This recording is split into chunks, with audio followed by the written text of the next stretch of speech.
ಚಿಕ್ಕೋಡಿ ರಾಯಭಾಗ ತಾಲೂಕಿನಲ್ಲಿ ರಾತ್ರಿ ಇಡೀ ಭಾರೀ ಮಳೆ ಸುರಿದಿದೆ. ತಗ್ಗು ಪ್ರದೇಶದ ಮನೆಗಳಿಗೆ ನೀರು ನುಗ್ಗಿದ್ದು ರಸ್ತೆಗಳು ಜಲಾವೃತಗೊಂಡಿವೆ. ಚಿಕ್ಕೋಡಿ ತಾಲೂಕಿನ ಅಂಕಲಿ, ಕೇರೂರ, ಮಾಂಜರಿ, ರಾಯಭಾಗ ತಾಲೂಕಿನ ಬಾವನ ಸವದತ್ತಿಯಲ್ಲಿ ರಸ್ತೆಗಳು ಜಲಾವೃತಗೊಂಡಿವೆ.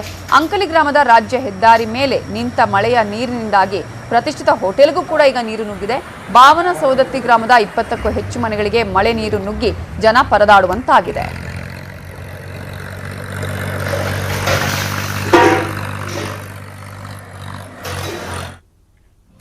ಇನ್ನು ಕಲಬುರಗಿ ಜಿಲ್ಲೆಯಾದ್ಯಂತ ಭಾರಿ ಮಳೆ ಹಿನ್ನೆಲೆ ಭೀಮಾ ನದಿ ಉಕ್ಕಿ ಹರಿತಾ ಇದೆ. ಇದರ ಪರಿಣಾಮ ಪ್ರವಾಹ ಉಂಟಾಗಿದ್ದು ರೈತರು ಬೆಳೆಯನ್ನ ಕಳೆದುಕೊಂಡು ಕಂಗಾಲಾಗಿದ್ದಾರೆ.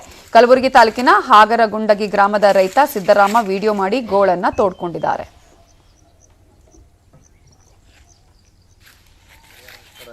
3 ವರ್ಷ ಆಯ್ತು ಈ ಭೀಮಾ ನದಿ ಪ್ರವಾಹ ಬಂದು ಈ ತರ ನಮ್ದು ಬೆಳೆ ಎಲ್ಲ ಹಾಳಾಗ್ತದ. ಇದು ನೋಡ್ರಿ, ಈಗ ಹತ್ತಿ ಇಷ್ಟು ಚೆನ್ನಾಗಿದ್ದ ಹತ್ತಿ ಒಣಗಿ ಹೋಲತ್ತದ. ಇದೇ ಏನು ಮಾಡಿದ್ರು ಭೀ ಅದೇ 1,000, 2,000, 3,000 ತನಕ ಪರಿಹಾರ ಹಾಕ್ತಾರೆ. ಎಕರೆಕ ಇರೋದೇ 5 ಎಕರೆ ನಮ್ಮದು. 5 ಎಕರೆಲೆಲ್ಲ ಇದೆಲ್ಲ ಮಾಡಬೇಕು. ಮುಂದೆ ಇದು ಜೋಳ ಬಿತ್ತಲಿಕ್ಕೆ ಬರೋರ್ದಂಗೆ ಅದ ಇದು ಹೊಲ. ನಾವು ಇದು ಸ್ವಚ್ಛ ಮಾಡಲಿಕ್ಕೆ ಬೇಕು 1,000.